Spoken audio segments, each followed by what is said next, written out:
ಕೊಟ್ಟಿದ್ದಾರೆ ಸರ್ ಪ್ರಹ್ಲಾದ್ ಜೋಶಿ. ನೋಡಿಯಪ್ಪ, ನಮ್ಮದು SIR ವಿಚಾರದಲ್ಲಿ ಕೇಂದ್ರ ಸರ್ಕಾರ ಅಂದರೆ ಎಲೆಕ್ಷನ್ ಕಮಿಷನ್ ಮಾಡೋಂಥ ರೀತಿಲಿ ನಮ್ಮದೇ ಆದಂಥ ಭಿನ್ನ ಅಭಿಪ್ರಾಯ ಇದೆ. ನಾವು ಇದನ್ನಾಲೆ ಕೋರ್ಟಲ್ಲೂ ಕೂಡ ನಮ್ಮ ವಾದವನ್ನು ಸಲ್ಲಿಸಿದ್ದೇವೆ. ಆದರೂ ಕೂಡ ಕೋರ್ಟಲ್ಲಿ ಒಂದು ತೀರ್ಪನ್ನು ಕೊಟ್ಟಿದ್ದಾರೆ. ಅದು ಕೂಡ ಮತ್ತೆ ನಾವು ಅದರ ವಿಚಾರವನ್ನು ಏನು ಆ ಟೈಮ್ ಲೈನ್ ಫಿಕ್ಸ್ ಮಾಡಿದ್ದಾರೆ ಅದರ ವಿಚಾರದಲ್ಲಿ ನಾವು ಕೂಡ ಕೋರ್ಟ್ಗೆ ಹಾಕುವಂಥವ್ರು ಇದ್ದೇವೆ. ಆದರೆ ಮಧ್ಯದಲ್ಲಿ ನಾವು ಎಲ್ಲರಿಗೂ ಕೂಡ ಮತ ಕೊಡಬೇಕು ಅಂಥೇಳಿ ನಮ್ಮ ಸರ್ಕಾರ ಯಾವ ರಾಜ್ಯಲ್ಲೂ ಈ ರೀತಿ ದಿಟ್ಟವಾದಂಥ ಸರ್ಕಾರ ಚುನಾವಣಾ ಆಯೋಗ ಜೊತೆ ಕೈಗೆ ಜೋಡಿಸಿರಲಿಲ್ಲ. ನಾವು ಕೈ ಜೋಡಿಸಿ ಅವ್ರಿಗೆ ಏನು ಬೇಕೋ ನಮ್ಮ ಅಧಿಕಾರಿಗಳಿಗೆ ಸೂಚನೆ ಕೊಟ್ಟು ನಾವು ಯಾರು ಇದಕ್ಕೆ ಕೈ ಹಾಕ್ತಾಯಿಲ್ಲ. ಇದು ಅವರು ಚುನಾವಣಾ ಆಯೋಗದ ಅಡಿಯಲ್ಲಿ ಅವರ ಮಾರ್ಗದರ್ಶನದಲ್ಲಿ ಕೆಲಸ ಮಾಡ್ತಾಯಿದ್ದಾರೆ. ನಾವು ನಿಮ್ಮ ಮತವನ್ನು, ನಿಮ್ಮ ಮತದ ಹಕ್ಕನ್ನು ನೀವು ಉಳಿಸ್ಕೊಳ್ಳಿ. ನಿಮ್ಮ ಮತ ಇದ್ದರೆ ನಿಮ್ಮ ಬದುಕು, right to vote, right to live ಅಂಥೇಳಿ ನಾವು ಎಲ್ರಿಗೂ ಕೂಡ ನಾವು ಜಾಗೃತಿ ಮೂಡಿಸ್ತಾ ಇದ್ದೀವಿ. ಎಲ್ಲ ಪಾರ್ಟಿಯವರು ಕೂಡ BLAಗಳನ್ನು ಅಪಾಯಿಂಟ್ ಮಾಡಿಕೊಳ್ಳಿಕ್ಕೆ ಚುನಾವಣಾ ಆಯೋಗ ಅವಕಾಶ ಕೊಟ್ಟಿದೆ. ಅವರು ಕೂಡ BJPಯವರು ಕೊಟ್ಟಿದ್ದಾರೆ, ದಳದವರು ಕೊಟ್ಟಿದ್ದಾರೆ, ಕಾಂಗ್ರೆಸ್ ಪಾರ್ಟಿಯವರು ಕೊಟ್ಟಿದ್ದಾರೆ, ಎಲ್ಲರೂ ಕೊಟ್ಟಿದ್ದಾರೆ. ಜೊತೆಗೆ ಸಂಘ ಸಂಸ್ಥೆಗಳು ಕೂಡ ಇದಕ್ಕೆ ಸೇವೆ ಮಾಡ್ಬೋದು, ಸಹಾಯ ಮಾಡ್ಬೋದು ಅಂತ ಕೂಡ ಹೇಳಿದ್ದಾರೆ. ಇದು ಅವರು SIRನ ಅವರವ್ರ ಅಧಿಕಾರಿಗಳು ಅವ್ರಿಗೇನು ಮಾರ್ಗದರ್ಶನ ಇದೆ ಅದ್ರ ಪ್ರಕಾರ ಮಾಡ್ತಾಯಿದ್ದಾರೆ. ನಾವು ಸರ್ಕಾರದವರು ಯಾವ ರೀತಿ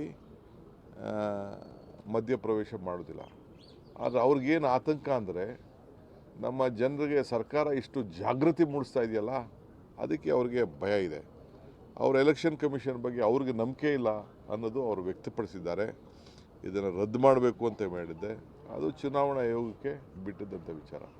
ನಾವು ಕೂಡ ಅನೇಕ ವಿಚಾರದಲ್ಲಿ ಇವತ್ತು ಎಲ್ಲರಿಗೂ ಕೂಡ ಕ್ಯಾಸ್ಟ್ ಸರ್ಟಿಫಿಕೇಟ್ಗಳು ತೆಗೆದುಕೊಂಡಿದ್ದಾರೆ. ಸುಮಾರು 4.25 ಕೋಟಿಯಷ್ಟು ಜನ OBC certificate, SC certificate, ST certificate, ಕೆಲವು ಮೈನಾರಿಟಿ ಸರ್ಟಿಫಿಕೇಟಿಂಗೆಲ್ಲ ತೆಗೆದುಕೊಂಡಿದ್ದಾರೆ.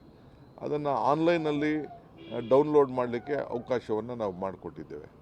ಆಮೇಲೆ ರೆಸಿಡೆನ್ಷಿಯಲ್ ಸರ್ಟಿಫಿಕೇಟು ಅದನ್ನು ಕೂಡ ಇವತ್ತು ನಮ್ಮ ತಹಶೀಲ್ದಾರ್, ಉಪ ತಹಶೀಲ್ದಾರ್ಗಳಿಗೆ ಹೇಳಿ ಯಾರು ವಾಸಪತ್ರ ಇದೆ ಅಂತೇಳಿ ಕೊಟ್ಟಿದ್ದಾರೆ. ಈಗ 72ನೇ 2002ನೇ ಮತದಾನದ ಹಕ್ಕು ಮತದಾನ ಇರುವಂಥದ್ದು ದಾಖಲೆ ಯಾರ ಹತ್ರನೂ ಇರುವುದಿಲ್ಲ. ಅದಕ್ಕೆ ಈ ಸಂದರ್ಭದಲ್ಲಿ ಅದಕ್ಕೂ ಕೂಡ ಡೌನ್ಲೋಡ್ ಮಾಡಲಿಕ್ಕೆ ಇವತ್ತು ನಾವು ಅವಕಾಶವನ್ನು ಮಾಡಿಕೊಟ್ಟಿದ್ದೇವೆ. ಸರ್ಕಾರ ಎಲ್ಲ ಜನರಿಗೂ ಕೂಡ ನಿಮ್ಮ ಮತದ ಹಕ್ಕನ್ನು ಕರ್ನಾಟಕ ರಾಜ್ಯದಲ್ಲಿ ಉಳಿಸ್ಕೊಳ್ಳಿ ಅಂತ ಹೇಳ್ತಾ ಇದ್ದೀವಿ. ಅವ್ರದ್ದೊಂದು ದೊಡ್ಡ ಕುತಂತ್ರ ಏನಿದೆ ಅಂದರೆ ಬಡವ್ರ ಮೇಲೆ ಏನಾದ್ರು ಮಾಡಿ ತೊಂದರೆ ಮಾಡಬೇಕು, ಅಲ್ಪಸಂಖ್ಯಾತರಿಗೆ ತೊಂದರೆ ಮಾಡಬೇಕು. ಸುಮ್ಮನೆ ಬಾಂಗ್ಲಾದೇಶಗಳಿಗೋಸ್ಕರ ಮಾಡ್ತೀವಿ. ಎಲ್ಲಿ ಯಾವ ಬಾಂಗ್ಲಾದೇಶ? ನಿನ್ನ ಕೈಯಲ್ಲಿ ಅಧಿಕಾರ ಇತ್ತಲ್ಲಪ್ಪ, ಬಾಂಗ್ಲಾದೇಶವ್ರನ್ನೆಲ್ಲ ಓಡಿಸ್ಬೇಕಾಯ್ತು. ಯಾರು ಬೇಡ ಅಂತ ಹೇಳಿದವರು? ನಾವು ಯಾರು ಬಾಂಗ್ಲಾದೇಶದವರು ಮತ್ತು ಈ ರಾಜ್ಯದಲ್ಲಿ ಯಾರು ಇದ್ದಾರೆ ಅವರೆಲ್ಲರೂ ಕೂಡ ಮತದಾನ ಪಾಪ ಎಷ್ಟೋ ಜನಕ್ಕೆ ವಿದ್ಯೆ ಇರುವುದಿಲ್ಲ, ಬುದ್ಧಿ ಇರುವುದಿಲ್ಲ, ಕೆಲವ್ರಿಗೆ ವಿಚಾರಗಳು ಗೊತ್ತಿರೋದಿಲ್ಲ. ಅದಕ್ಕೆ ನಾವು ಜಾಗೃತಿ ಮೂಡಿಸ್ತಾ ಇದ್ದೀವಿ.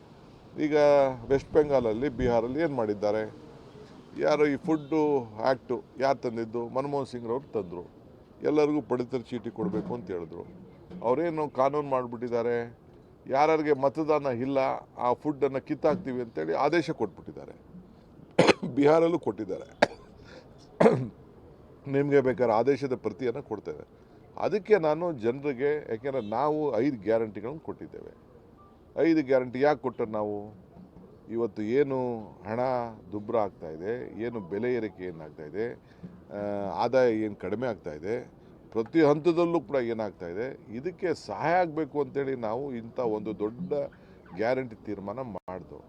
ನಾವು ಮಾಡಿದ ತೀರ್ಮಾನ ಇವತ್ತು BJPಯವರು, ಕೇಂದ್ರ ಸರ್ಕಾರ, NDA ಸರ್ಕಾರ, ಇದು ಕಾಂಗ್ರೆಸ್ಸವರು ಮಾಡೋಂಥ ಒಂದು ತೀರ್ಮಾನದಲ್ಲಿ ಅರ್ಥ ಇದೆ ಅಂತೇಳಿ ಅವರು ಕೂಡ ಅಳವಡಿಸ್ಕೊಂಡು ಅವರೆಲ್ಲ ಎಲೆಕ್ಷನಲ್ಲಿ ಕೂಡ ಘೋಷಣೆ ಮಾಡಿ ಒಂದೊಂದು ತಿಂಗಳು ಮುಂಚಿತವಾಗಿ 10 ತಿಂಗಳದು ದುಡ್ಡನ್ನು ಒಂದೇ ಸತಿ 10,000, 20,000 ಎಲ್ಲ ಕೊಡುವಂಥ ಕೆಲಸ ಮಾಡ್ತಾಯಿದ್ದಾರೆ. ಸೊ ನಾವು ಕರ್ನಾಟಕ ಒಂದು ಮಾಡಲ್ಲು.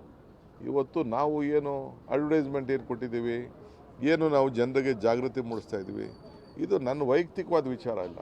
ಈ ರಾಜ್ಯದ ಒಬ್ಬ ಸರ್ಕಾರ ನಡೆಸ್ತಾ ಇರೋಂಥ ಒಬ್ಬ ಮುಖ್ಯಸ್ಥನಾಗಿ ನಾನು, ಡಾಕ್ಟರ್ ಪರಮೇಶ್ವರರು, ನಮ್ಮ ಮಂತ್ರಿಗಳು, ನಮ್ಮ ಶಾಸಕರಿಗೆ ಎಲ್ಲ ಜನರಿಗೂ ಕೂಡ ನೀವು ಮತದಾನದ ಹಕ್ಕನ್ನು ಕೊಡಿಸಿ ಅಂತೇಳಿ ಫಸ್ಟ್ ಟೈಮ್ ನಾವು ಪ್ರತಿಯೊಂದು ಬೂತ್ನಲ್ಲೂ ಕೂಡ ಅವ್ರಿಗೆ ಹೆಲ್ಪ್ ಡೆಸ್ಕನ್ನು ನಾವು ಮಾಡ್ತಾಯಿದ್ದೀವಿ. ಇದಕ್ಕಿನ್ನ ಯಾವ ದೇಶದಲ್ಲಿ ಯಾವ ರಾಜ್ಯದಲ್ಲಿ ಮಾಡಿದ್ದಾರೆ? ಸೊ ನಾವು ಮಾಡಿರೋಂಥ ಕೆಲಸಕ್ಕೆ ಅವರು ಅಭಿನಂದನೆ ಸಲ್ಲಿಸಬೇಕು. ಇಡೀ ಚುನಾವಣಾ ಆಯೋಗ ಅಭಿನಂದಿಸಿದೆ. ಬರಲಿ, ತನಿಖೆ ಮಾಡಲಿ, ಏನು ಬೇಕಾದ್ರೂ ಮಾಡಲಿ. ಯಾರೋ ಹೋಗಿ BLAಗಳಂತ ನಮ್ಮ ಪ್ರತಿನಿಧಿಗಳ ವ್ಯವಸ್ಥೆಯಲ್ಲಿ, ಪ್ರಜಾಪ್ರಭುತ್ವ ವ್ಯವಸ್ಥೆಯಲ್ಲಿ, ಕಾನ್ಸ್ಟಿಟ್ಯೂಷನಲ್ಲಿ BLAಗಳಿಗೆ ಅಪಾಯಿಂಟ್ ಮಾಡೋಕ್ಕೆ ಅವಕಾಶ ಇದೆ. ಅವ್ರಿಗೆ ಕೆಲವು ಕಡೆ ಎಲ್ಲೋ ಹೋಗಿ ಜಾಗೃತಿ ಮೂಡಿಸ್ತಾ ಇರ್ಬೋದು. ಆ ಮೂಡಿಸೋಂಥ ಕೆಲಸ ಅವ್ರು ಮಾಡ್ತಾ ಇರ್ಬೋದು. ನಾನು ಎಲ್ಲ MLAಗಳಿಗೆ, ಡಿಫೀಟೆಡ್ ಕ್ಯಾಂಡಿಡೇಟ್ಗೆ, ನಮ್ಮ ಪಾರ್ಟಿಯವ್ರಿಗೆಲ್ಲ ಕರೆದು ಹೇಳಿದ್ದೀನಿ, ಹುಷಾರಪ್ಪ, ನಿಮ್ಮ ಮತದ ಹಕ್ಕು, ದೊಡ್ಡ ಸಂಚು ನಡೀತಾ ಇದೆ ಬೇರೆ ರಾಜ್ಯದಲ್ಲಿರೋ ಥರ, ನೀವು ಹುಷಾರಾಗಿರಿ ಅಂತ ನಾನು ಹೇಳಿದ್ದೇನೆ. ತಪ್ಪೇನಿದೆ ಅದು? ಇದು ನನ್ನ ಡ್ಯೂಟಿ ಅಲ್ವಾ? ನಿಮ್ಮ ಓಟ್ ಉಳಿಸೋವಂಥದ್ದು ಡ್ಯೂಟಿ ಅಲ್ವಾ?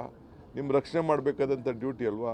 ನಿಮಗೇನು ನಾವು ಸರ್ಕಾರದ ಸೌಲಭ್ಯಗಳನ್ನು ಕೊಡ್ತಾ ಇದ್ದೀವಿ, ಬಡವ್ರಿಗೆ ಅದನ್ನೆಲ್ಲ ಕೊಡಬೇಕಾದ ನಮ್ಮ ಡ್ಯೂಟಿ ಅಲ್ವಾ? ಇದ್ರ ಬಗ್ಗೆ ನಮ್ಮ ಆಲೋಚನೆ ಇದೆ. ಪಾಪ ಅವ್ರು ರಾಜಕಾರಣ ಮಾಡ್ತವ್ರೆ, ರಾಜಕಾರಣ ಮಾಡೋರಿಗೆ ಬೇಡನಕ್ಕಾಗ್ತದ? ಟೀಕೆ ಮಾಡ್ತಾಯಿದ್ದಾರೆ, ಟೀಕೆ ಮಾಡೋರಿಗೆ ಬೇಡನಕ್ಕಾಗ್ತದ? ಎಲಬಿಲ್ಲದ ನಾಲಿಗೆ ಮಾಡಲಿ.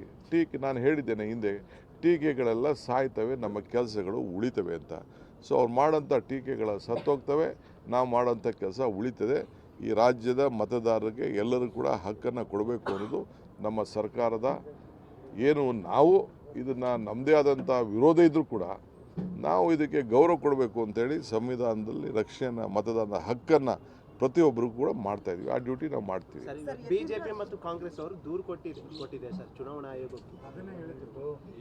ಅದಕ್ಕೆಲ್ಲ ಉತ್ತರ ಕೊಟ್ಟಿದ್ದೀನಿ. ಈಗ ನಾನು ಪರಮೇಶ್ವರ್ ಅವರು, ಅದು ನಮ್ಮ ಡ್ಯೂಟಿ ಅಲ್ಲ, ನಾನು ಪರಮೇಶ್ವರ್ ಅವರು ಮತ್ತು ಆ ಭಾಗದ ಮಂತ್ರಿಗಳು ನಾವೆಲ್ಲ ಈಗ ಬೀದರ್ಗೆ ಹೋಗ್ತಾ ಇದ್ದೀವಿ. ಅನುಭವ ಮಂಟಪ, ಫಸ್ಟು ಅಲ್ಲಿ ಅನುಭವ ಮಂಟಪ ಇಡೀ ಪ್ರಪಂಚದಲ್ಲೇ ಮೊದಲನೇ ಅದು ಅನುಭವ ಮಂಟಪ ಬಸವಣ್ಣವರು ಮಾಡಿದಂಥ ಅಲ್ಲಿಗೆ ಹೋಗ್ತಾ ಇದ್ದೀವಿ. ಅಲ್ಲಿ ಕೆಲವು ಗಂಟೆಗಳ ಸ್ಪೆಂಡ್ ಮಾಡ್ತಾ ಇದ್ದೀವಿ. ಅದಾದ ಮೇಲೆ ನಾವು ಹೋಗಿ ಗುಲ್ಬರ್ಗಾ ಡಿವಿಷನ್ನ ಮಳೆ ವಿಚಾರ ಏನಿದೆ, ಸಮಸ್ಯೆ ಏನು ವಿಚಾರ ಇದೆ ಆಲಿಸಿ ಅವ್ರಿಗೆ ಮಾರ್ಗದರ್ಶನ ಕೊಡುವಂಥ ಕೆಲಸ ಮಾಡ್ತಾಯಿದ್ವಿ. ಈಗೇನೋ ಸ್ವಲ್ಪ ಈ ತುಂಗಭದ್ರಾಗೆ ಮತ್ತು ಆಲ್ಮಟ್ಟಿಗೆ ಸ್ವಲ್ಪ ಒಳಹರಿವು ಬರ್ತಾಯಿದೆ. ಅದನ್ನು ಕೂಡ ನಾನು ಗಮನಿಸಿದ್ದೇನೆ. ಅದು ಕೂಡ ಅಲ್ಲಿ ರಿವ್ಯೂ ಮಾಡ್ತೇನೆ. ಮಾಡಿ ಏನು, ಏಕೆಂದರೆ ಕೆರೆಗಳಿಗೆ ಕುಡಿಯೋ ನೀರಿಗೆ ಭಾಳ ಫಸ್ಟ್ ಪ್ರಯಾರಿಟಿ ಕೊಡಬೇಕು. ಆ ಕೆಲಸದ ಬಗ್ಗೆ ನಾನು ಏನು ಹೇಳಬೇಕು ಖಂಡಿತ ನಾವೆಲ್ಲ ಸೇರಿ ಮಾಡ್ತೇವೆ.